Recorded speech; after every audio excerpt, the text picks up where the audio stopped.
Assalamualaikum warahmatullahi wabarakatuh. Alhamdulillahi wahdah wassalatu wassalamu ala man la nabiyya ba'dah.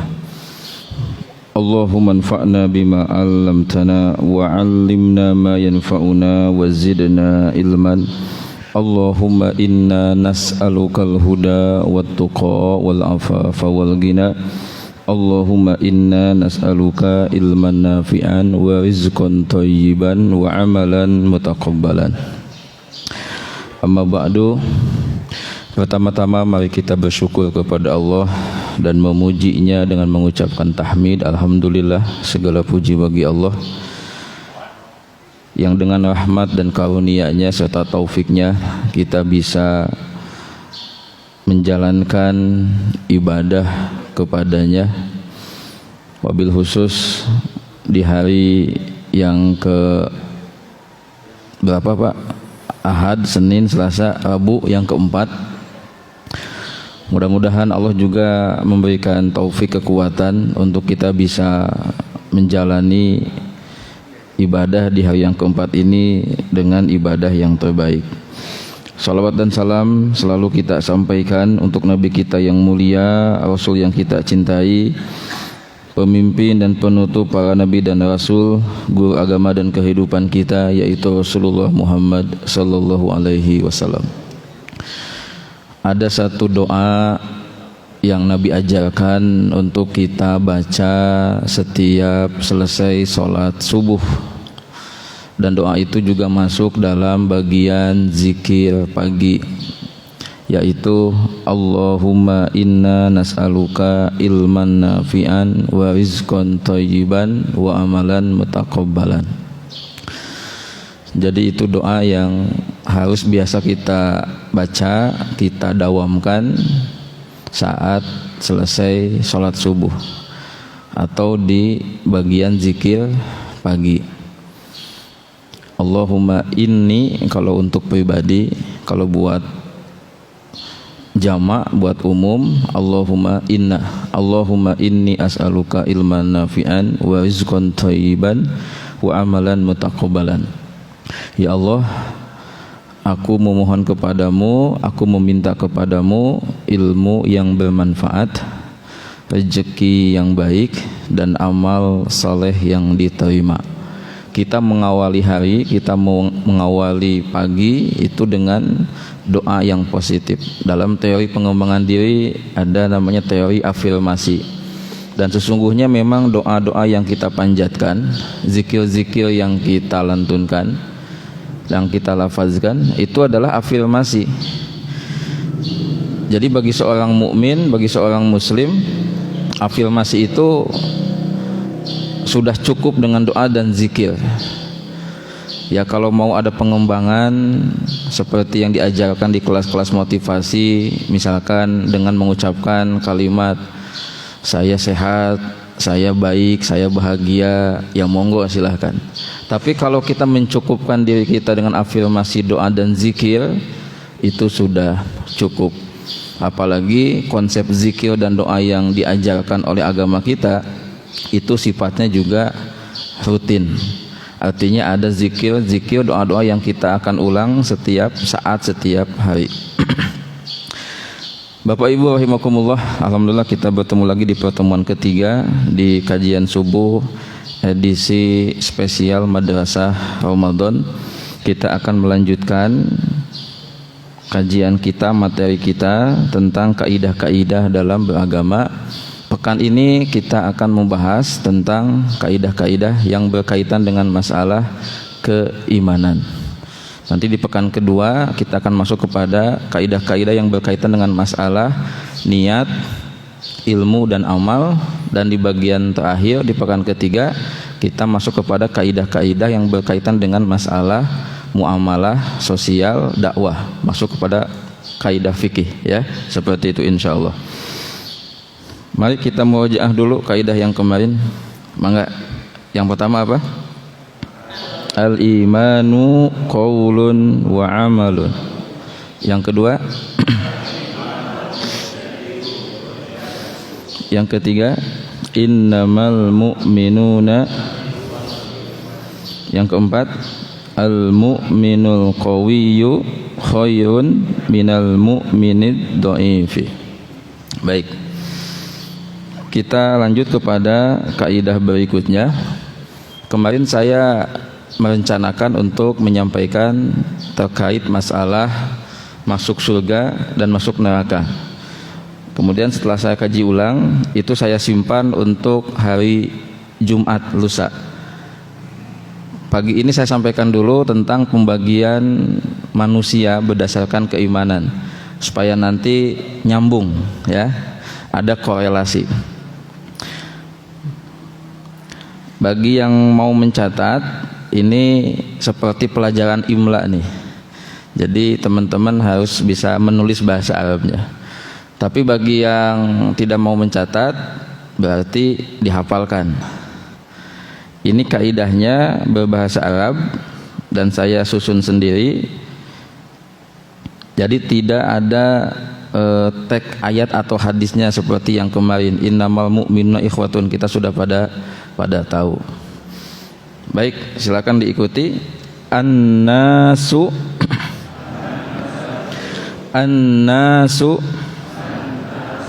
salasatu asnafin. An-nasu salasatu asnafin. Mu'minun, kafirun, wa munafikun. Baik. Manusia itu, an-nasu fil iman, dalam hal keimanan, salah satu asnaf, itu ada 3 kelompok. Ada 3 kelompok. Yang pertama, mukminun, orang-orang yang beriman. Kedua, kafirun. Yang ketiga, munafikun. Bagi yang mau mencatat terjemahannya saja juga boleh. Manusia dibagi 3 kelompok berdasarkan keimanan: mukmin, kafir, munafik. Jadi manusia itu dibagi-bagi berdasarkan kelompok sesuai temanya. Kalau berdasarkan keimanan, manusia itu ada 3 kelompok atau 3 golongan: mukmin, kafir, munafik. Kalau berdasarkan pekerjaan, macam-macam tuh. Kalau berdasarkan jenis kelamin, ada 2 kan, laki perempuan. Ya mungkin ada yang ketiga lah, bencong banci ya, gitu. Tapi sunatullahnya kan laki perempuan. Berdasarkan warna kulit, macam-macam. Tapi yang paling pokok, yang paling primer, ya berdasarkan keimanan. An-nasu salah satu asnaf: mukmin, kafir, munafik. Dalilnya apa? Surah Al-Baqarah, dari ayat 1 sampai ayat berapa? 19. Berapa? 19 ya? 1 sampai 5 itu tentang orang-orang mukmin, orang-orang muttaqin. 6 sampai 7 kafir. Nah, 8 sampai 19 ya.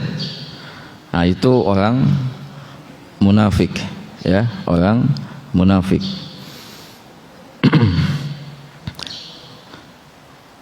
Lanjut, al-mu'minu salasatu anwa. Al-mu'minu salasatu anwa. Ini kalau Bapak Ibu yang sudah menguasai imla nih, kalau ada Ustadz menyampaikan bahasa Arabnya, itu sudah langsung tuh, sama kayak dikte bahasa Indonesia, langsung al-mu'minu salah satu anwa gitu. Pak, saya pakai bahasa Arab tapi pakai Arab Latin, ya nggak apa-apa lah, karena kan yang pokok itu adalah tahu maksudnya, maknanya. Al-mu'minu salah satu anwa. Orang-orang mukmin itu dibagi 3. Ada 3 golongan orang mukmin. Barang siapa yang dalam hatinya muncul pikiran, jawaban, wah kayaknya nih mukmin dibagi 3, 1 Muhammadiyah, 2 NU, 3 Persis. Nun sewu, salah total, ya. Salah total. Atau misalkan 1 Sunni, 2 Syiah, gitu ya, salah total juga, salah total juga. Apalagi kalimatnya cuma 3, sedangkan ormas Jamiah Islam itu banyak, ya, banyak. Al-mu'minu salasatu anwa. Orang-orang mukmin ada 3 golongan. Yang pertama, sabiqum bil khairat. Sabiqum bil khairat, yaitu orang yang bersegera dalam kebaikan. Ini golongan pertama. Orang yang bersegera dalam kebaikan, orang yang selalu terdepan dalam kebaikan, orang yang gesit, aktif, produktif dalam kebaikan. Kebaikan ini adalah amal soleh, amal soleh. Yang kedua, muqtasidun, muqtasidun, yaitu orang mukmin yang dia pertengahan. Menarik kalau kita baca penjelasan beberapa ulama. Ada yang mengatakan muqtasid ini adalah kalau dalam pendekatan nafsu itu adalah model nafsu lawamah, yaitu orang-orang mukmin yang kadang dia bersemangat dalam beribadah, terdepan dalam beribadah, kadang ada di saf yang pertama, tapi kadang ada di saf kedua, kadang masbuk, gitu. 50-50, 50-50. Ini muqtasidun. Ke masjid, tapi ya pas mau qomat gitu, atau pas udah adzan selesai gitu. Kadang dia sholat sunat rawatib, kadang tidak. Dan muqtasid ini juga ada levelnya juga, ada levelnya juga. Ini pertengahan, pertengahan. Dia berbuat taat, tapi kadang dia juga ada perbuatan dosa maksiat yang masih dilakukan. Ini muqtasid, pertengahan.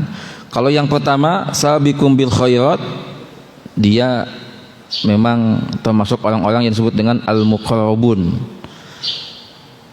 Nah, yang ketiga, zalimun linafsi, zalimun linafsi, yaitu orang mukmin yang menzolimi dirinya sendiri dengan berbuat dosa dan maksiat. Ini golongan yang ketiga, sabiqun bil khairat, muqtasidun, dan zalimun linafsi. Jadi itu Pak Bu, golongan mukmin itu. Bukan tadi yang saya sebut sebagai wadah Jamiah itu, bukan.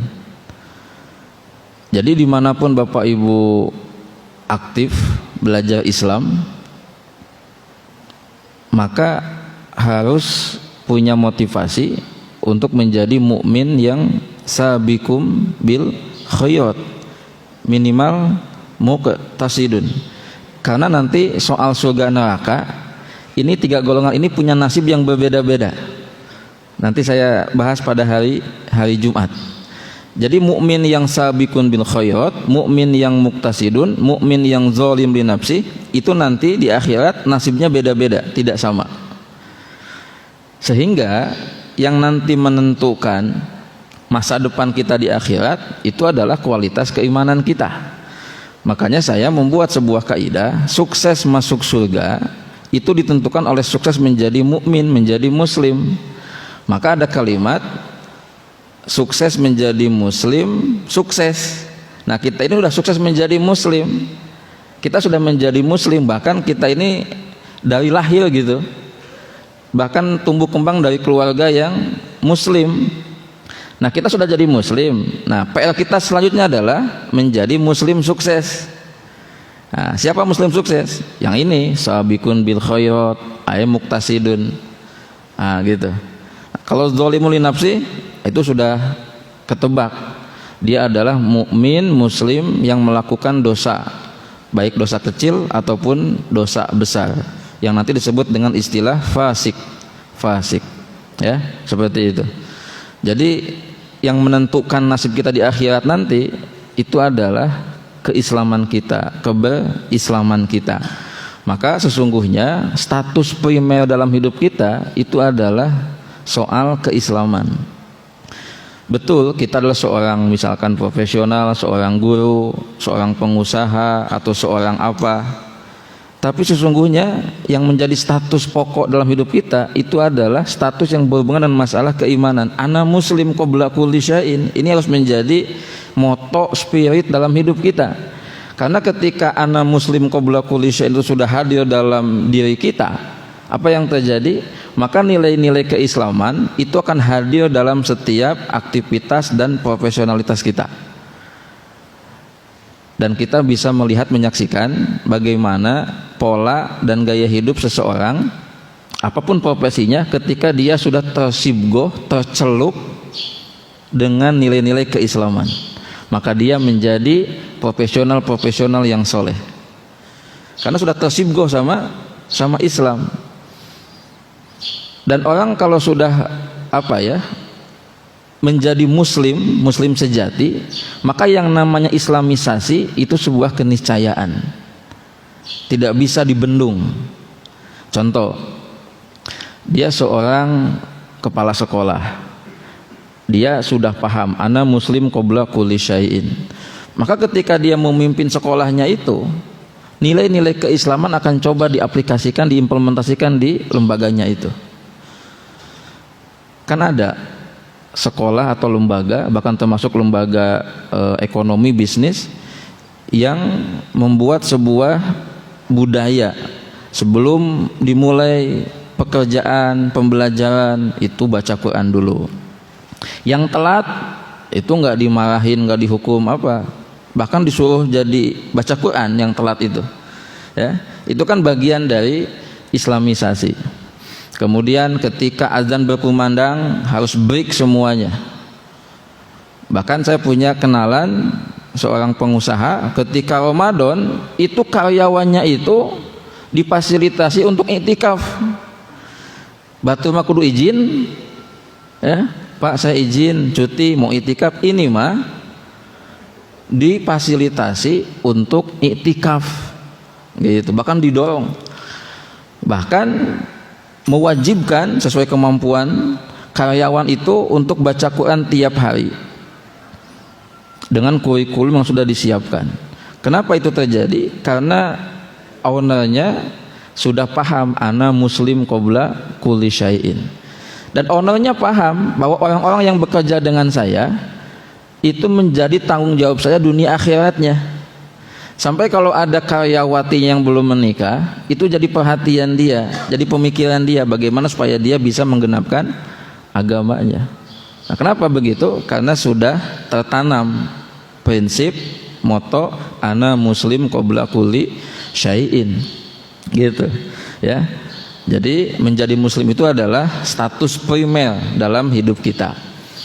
Dan nanti di akhirat soal surga neraka itu kan berdasarkan keimanan, bukan berdasarkan profesi, bukan berdasarkan pekerjaan, bukan berdasarkan warna kulit, bukan, tapi berdasarkan keimanan.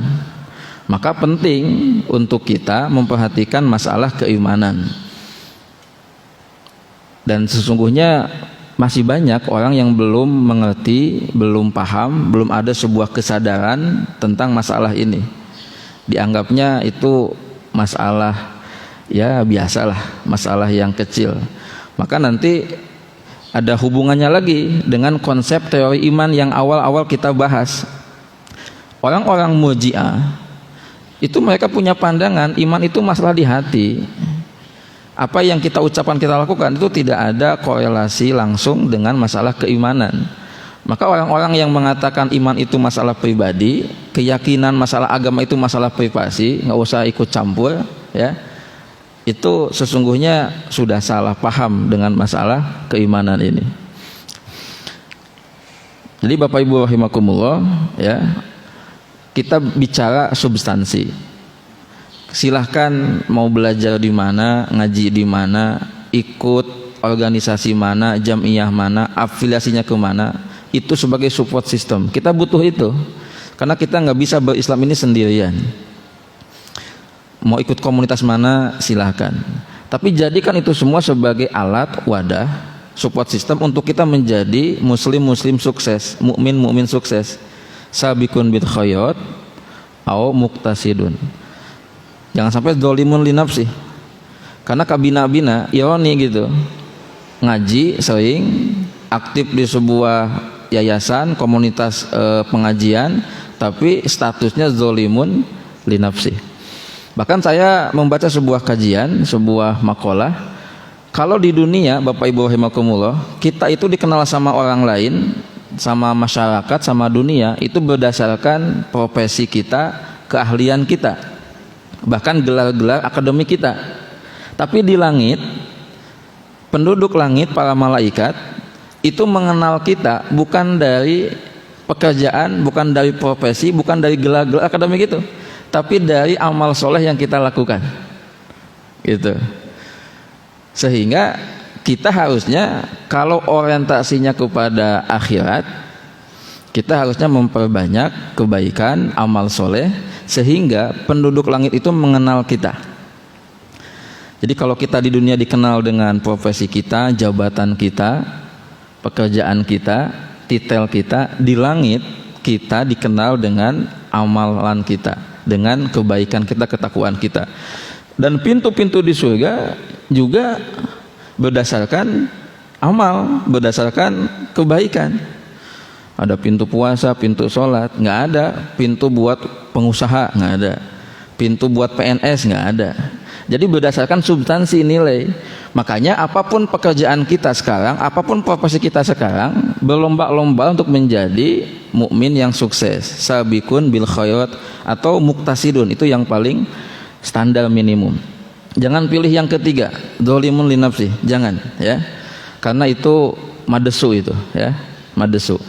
Kalau yang muqtasidun, nanti nasib dia di akhirat sesuai dengan apa yang Allah kalamkan dalam surah Al-Qari'ah. Fa amma man saqulat mawazinu fa huwa fi 'ishatin radiyah wa amma man khaffat mawazinu fa ummuhu hawiyah. Itu buat yang muqtasid. Kalau yang sabiqun bil khairat, nah itu dia adalah generasi-generasi orang-orang yang didekatkan kepada Allah, dan dia termasuk orang-orang yang akan masuk dalam surga tanpa hisab dan tanpa azab. Wallahu a'lam. Baik. Kemudian kafir. Al-kafir nau'ani. Al-kafir nau'ani. Orang kafir ada dua golongan. Nah, tadi kalau orang mukmin ada tiga, orang kafir ada dua. Al-kafir nau'ani. Pertama, kafir min ahlil kitab. Kafir min ahlil kitab. Yang kedua, kafir minal musyrikin. Kafir minal musyrikin.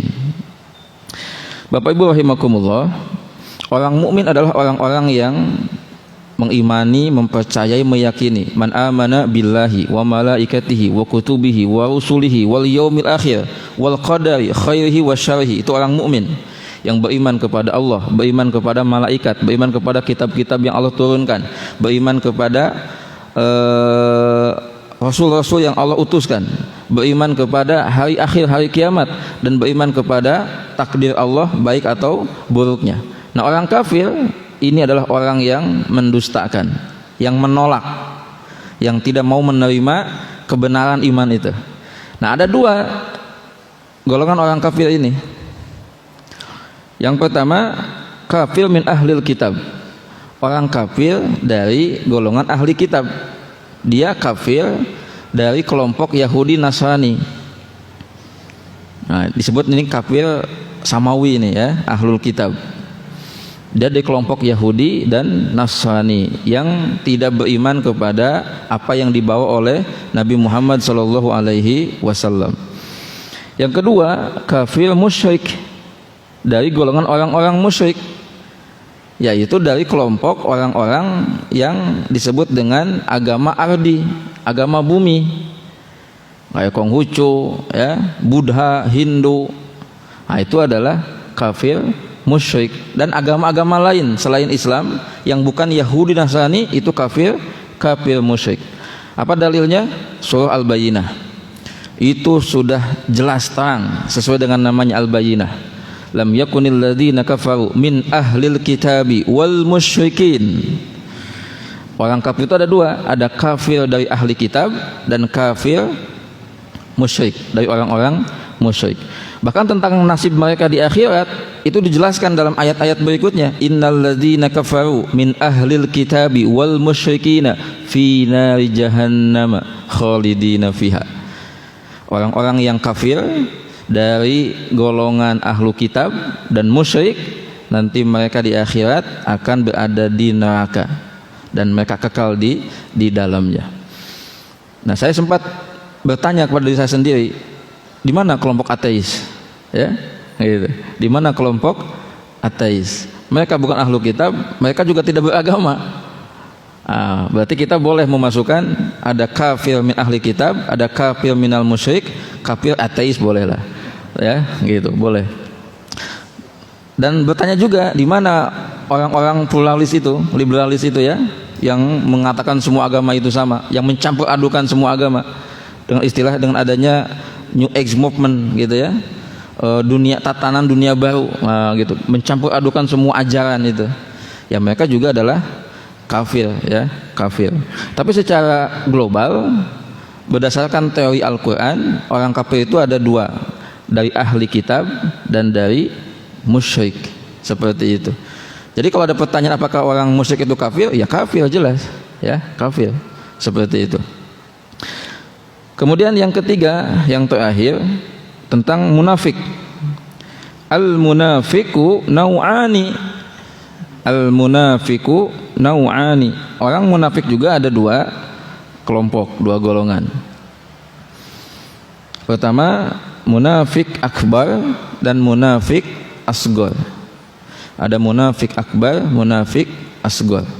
Nah, munafik akbar ini adalah munafik i'tiqadi. Orang-orang munafik yang dalam hatinya dia menolak Islam, tidak mengakui Islam, tapi lahiriahnya menampakkan keislaman, sehingga ini menjadi sebuah tipuan.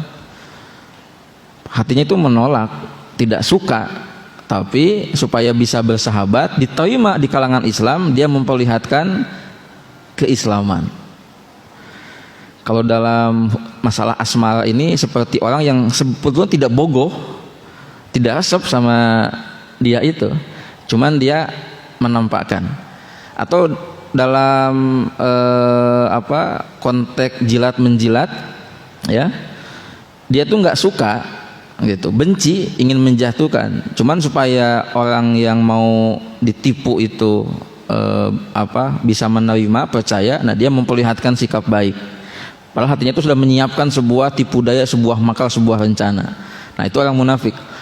Makanya ketika Syekh bin Baz ditanya tentang orang munafik, beliau mengatakan, munafik mana ketika di neraka? Kalau munafik yang akbar, nah itu sudah jelas ada di neraka yang paling dalam, karena orang ini berbahaya, bahkan lebih berbahaya daripada orang kafir.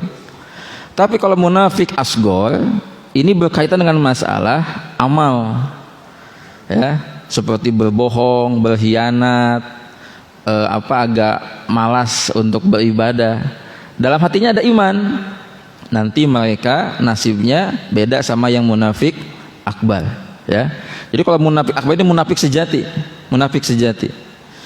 Bahkan dalam konteks perpolitikan sekarang, kita juga sesungguhnya kalau pakai klasifikasi berdasarkan mukmin, kafir, munafik, ini jadi menarik tapi juga sulit juga. Dan kita juga harus hati-hati untuk melabeli seseorang atau kelompok, apakah dia kafir, ya, sebagai musuh atau sebagai munafik.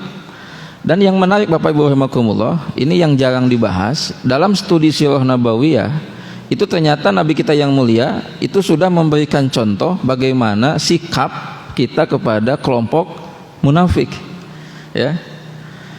kadang bersikap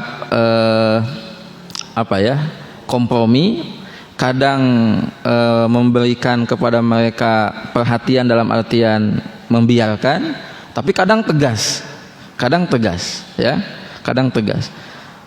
Kapan-kapan kita bahas tentang sikap Nabi kepada kaum munafik, karena Nabi beberapa kali dikhianati sama munafik-munafik di Madinah. Nah, jamaah rahimakumullah, itu pembagian manusia berdasarkan keimanan ya. An-nasu salah satu asnaf, mukmin, kafir, munafik. Al-mu'min salah satu anwa, sabiqum bil khairat, muqtasidun, zalimun li nafsi. Al-kafir nau'ani, kafirun min ahlil kitab wa kafirun minal musyrikin. Wal munafik nau'ani, munafik akbar i'tiqad wa munafik asghar, munafik amal.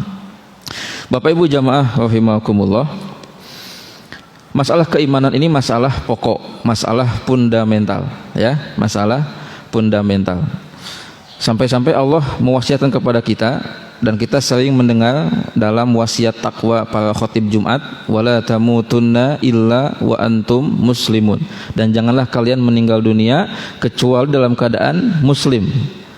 Berarti Allah mewanti-wanti kita, mengingatkan ini masalah yang prinsip nih, ini masalah prinsip. Coba tanyakan kepada diri kita, emang menjadi murtad itu memungkinkan? Itu sesuatu yang mudah atau berat? Mungkin kita tidak merasakan itu sebagai sebuah tantangan, tapi ketika Allah mewanti-wanti wala tamutunna, bahkan dengan nun taukid yang sangat kuat, berarti memang itu kalau tidak hati-hati itu bisa dengan mudah terjadi dan dialami oleh orang-orang yang beriman. Apalagi nanti di masa-masa ketika Dajjal benar-benar datang hadir dengan istidraj yang Allah berikan kepada Dajjal, sehingga Dajjal itu membuat mata banyak manusia itu jadi takjub. Karena imannya lemah, ilmu agamanya dikit, akan banyak orang-orang yang tertipu dengan tipu daya Dajjal. Kalau sudah tertipu dengan tipu daya Dajjal, apa yang terjadi? Ya dia akan menjadi kafir, akan menjadi kafir. Yang sudah sering terjadi apa?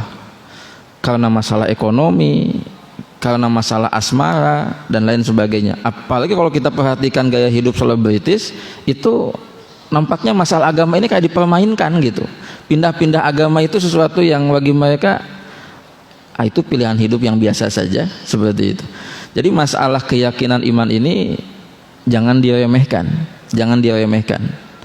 Bahkan ada satu permasalahan manusia yang mungkin itu ada di tataran internal, orang tidak tahu apa diantaranya.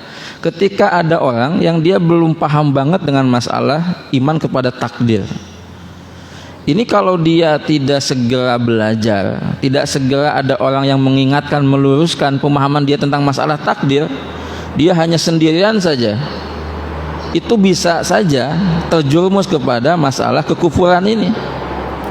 Dia gagal paham tentang masalah takdir, akhirnya dia jadi menyalahkan takdir, menyalahkan Allah, dia jadi suudzon kepada Allah dan lain sebagainya. Ini bahaya, ini bahaya. Sehingga andaikan ada klinik keimanan gitu ya, dan orang bisa jujur dengan mengatakan apa yang sedang dia alami, itu bisa terdeteksi itu. Karena dari pengalaman pribadi saya, itu ada masalah-masalah yang sifatnya i'tiqadi, amalan-amalan batin, amalan-amalan hati, yang kalau kita tidak segera obati, terapi dengan ilmu diantaranya, itu bisa berbahaya. Itu yang disebut oleh para ulama kita dengan fitnah syubhat. Fitnah syubhat. Kalau fitnah syahwat, kita sudah pada tahu adanya dorongan hawa nafsu untuk berbuat maksiat, nyuri, mabok, zina, gitu ya, melihat pornografi, berbohong, itu kan nafsu syahwat itu, judi. Kalau syubhat, dia berhubungan dengan masalah keimanan dan pemikiran. Apa contoh subhat? Ya ketika mengatakan semua agama itu benar, semua agama itu sama, itu subhat. Berarti kan itu juga ada awalnya tuh, ada pemicunya, gitu, ya, subhat. Dah. Bapak Ibu rahimakumullah, yang terakhir dari saya, mari kita motivasi diri kita untuk menjadi muslim-muslim sukses, mukmin-mukmin sukses, yang tadi berdasarkan teori Al-Quran, dia adalah sabiqum bil khairat wa muqtasidun. Ya, kalau kita coba refleksi diri Bapak Ibu rahimakumullah, walaupun kita tidak tahu ya menurut penilaian Allah seperti apa. Saya ingat kata-kata Ustadz Atian Ali, beliau mengatakan orang mukmin itu masa depannya cerah, orang mukmin itu happy ending. Tapi pertanyaannya, kata beliau, di sisi Allah, menurut Allah, mungguh Allah, kita ini diakui sebagai mukmin. Nah, ini yang menjadi persoalan, gitu ya. Mukmin itu happy ending, mukmin itu masa depannya cerah di akhirat. Nanti Jumat secara lebih rinci saya bahas apa maksud mukmin itu masa depannya cerah. Tapi kata beliau, yang jadi persoalan, kita ini tidak tahu mungguh Allah, di sisi Allah, menurut Allah, kita ini mukmin atau munafik gitu. Apakah iman kita itu diterima atau tidak? Jadi jangan sampai ngaku-ngaku gitu. Kalau kata seorang ustadz, Islam KTP, nanti yang masuk surga itu KTP-nya aja. Jadi dia nggak tertinggal itu. Gitu. Jadi takutnya begitu.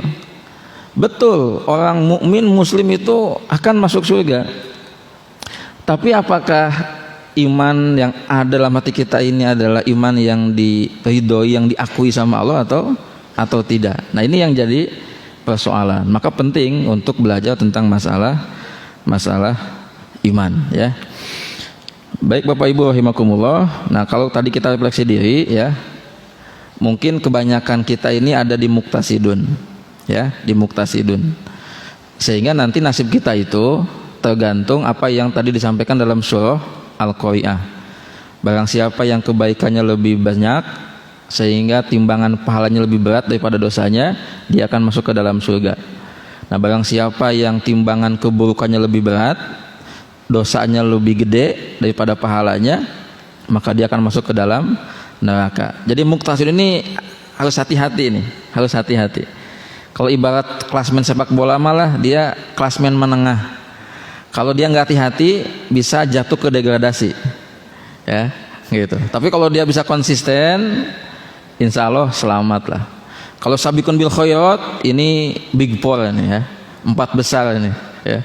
Dia bisa promosi ke champion, ke Asia, ya, dan gitu.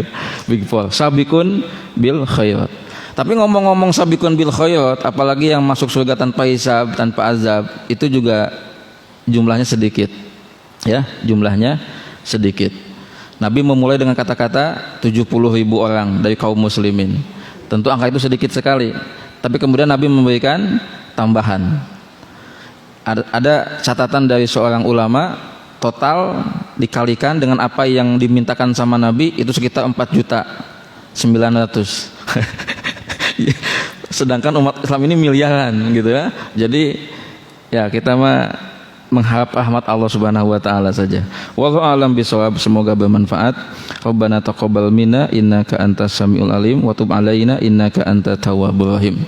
Subhanakallahumma wa bihamdika asyhadu an la ilaha illa anta astaghfiruka wa atubu ilaik. Wassalamualaikum warahmatullahi wabarakatuh.